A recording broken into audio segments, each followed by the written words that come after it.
Tungkol po yung nangyari kahapon at marami pong kumakalat sa social media na ako'y lumipat na sa majority, hindi po totoo yan.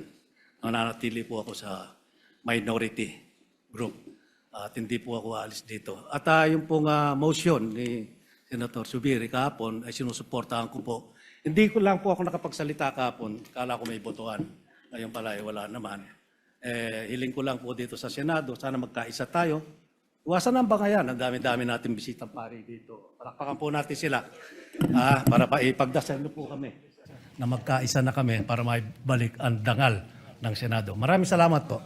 Buwan-buwan, nagpapadala pa rin siya sa akin ng Maha Blanca at Suman. Maraming salamat po. Gusto ko kasi malaman mo na mahal kita.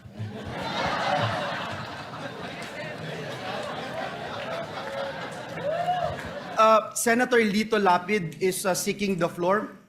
May I move that he be acknowledged, Mr. President? May I ask for silence? We want to listen to the legend. Senator Maraming Lapid. salamat po, Mr. President. Kaliwanagan lang po, manifestation lang. Tungkol po yung nangyari kahapon at marami pong kumakalat sa social media na ako'y lumipat na sa majority, hindi po totoo yan. Nananatili po ako sa minority group at hindi po ako aalis dito. At yung pong motion ni Senator Zubiri kahapon ay sinusuportahan ko po. Hindi ko lang po ako nakapagsalita kahapon, kala ko may botohan. Ngayon pala wala naman. Hiling ko lang po dito sa Senado, sana magkaisa tayo. Iwasan ang bangayan, ang dami-dami natin bisitang pari dito. Palakpakan po natin sila para ipagdasal po kami na magkaisa na kami para maibalik ang dangal ng Senado. Maraming salamat po. Your manifestation is noted and wala ka man sa majority, Senator Lito Lapid, nandiyan ka parati sa puso namin. Mr. President, Senator Pia Cayetano. I'd just like to comment. Gusto ko lang magpasalamat kay Senator Lito Lapid na kahit na magkaiba na tayo ng partido, I think we are batchmates, so magkasama kami since 2004. So majority, minority, buwan-buwan nagpapadala pa rin siya sa akin ng Maha Blanca at Suman. Maraming salamat po. Gusto ko kasi malaman mo na mahal kita.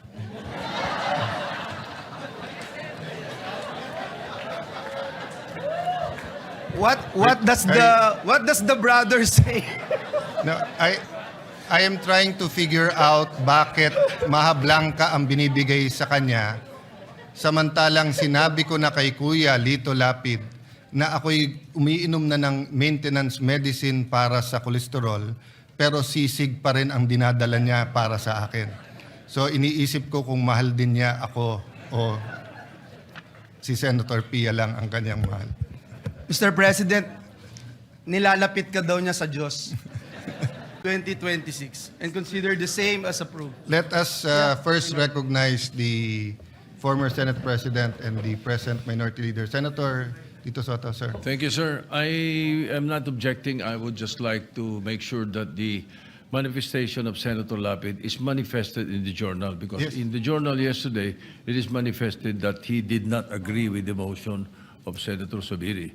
So we want that Yes, so corrected. before we approve the journal should accurately reflect that Senator with every member of the minority.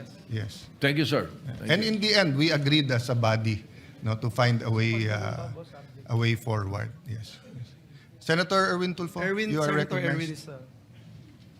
Thank you, Mr. President. Thank you, Majority Floor Leader. It's a quick manifestation, or if not, a sort of point of clarification, Mr. President. Please proceed. I heard that the media are their access to areas in the Senate are limited. Is there a new rule right now, Mr. President? They are banned from going to the sixth floor to conduct interviews or wait for our VIPs, and then they're not allowed anymore in our railings. I mean, I will check. I have no information. I have not moved to the sixth floor. please. I am still holding office here. Sometimes we ask them to allow us to pass going to the session hall. We can't blame them because the Senate is hot topic. There's been some senators who have asked because usually we confine to some areas, but because of the activity since May